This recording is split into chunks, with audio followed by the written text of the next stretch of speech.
सेठ से लक्ष्मी जी रूठ गई। जाते हुए बोली, मैं यहां से जा रही हूं, अब मेरी जगह नुकसान आएगा, तैयार रहना, और अगर तुम जाते जाते मुझसे कुछ मांगना चाहते हो तो बोलो। सेठ बहुत समझदार था, बड़ी विनम्रता से बोला, माता नुकसान आ रहा है तो आने दीजिए, बस मुझे आप एक वरदान दीजिए कि मेरे परिवार में हमेशा सुख शांति बनी रहे। लक्ष्मी जी मुस्कुराई, तथास्तु कहा और वहां से चली गई। अब उस सेठ की 4 बहुएं थी। कुछ दिनों बाद सबसे छोटी बहू खिचड़ी बना रही थी। उसने खिचड़ी में नमक डाला और अपने काम में व्यस्त हो गई। तभी दूसरी बहू आई और उसने खिचड़ी को बिना चखे ही और नमक डाल दिया और वो भी अपने काम में व्यस्त हो गई। ऐसे एक एक करते तीसरी और चौथी बाकी की 2 बहुएं भी आई, उन्होंने भी खिचड़ी को बिना चखे ही उसमें नमक डाल दिया। अब रात को सबसे पहले सेठ खाना खाने बैठा। जैसे ही उसने खिचड़ी का 1 चम्मच लिया, उसे महसूस हो गया कि इसमें बहुत ज्यादा नमक है, और सेठ जी तुरंत समझ गए कि नुकसान आ चुका है। किसी से कुछ नहीं कहा, चुपचाप खिचड़ी खाई और चला गया। अब सेठ के बाद खाना खाने की बारी आई सबसे बड़े बेटे की। बेटे ने खिचड़ी का 1 निवाला लिया।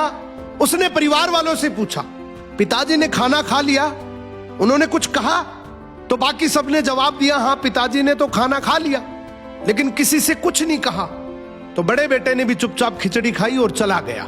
ऐसे ही करके परिवार के बाकी सारे सदस्य एक एक करके आए, अपने से पहले वालों के बारे में पूछा, कुछ नहीं कहा, चुपचाप खिचड़ी खाई और चले गए। अब रात को सेठ जी सो रहे थे, सपने में नुकसान आया और हाथ जोड़कर बोला, भाई मैं यहां से जा रहा हूं, मैं यहां नहीं रह सकता। तो सेठ जी ने पूछा, क्यों, क्या हो गया?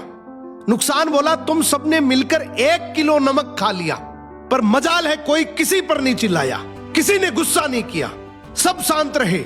अब जिस परिवार में इतनी सुख शांति हो, आपस में इतना प्यार हो, वहां पर मैं नहीं रह सकता।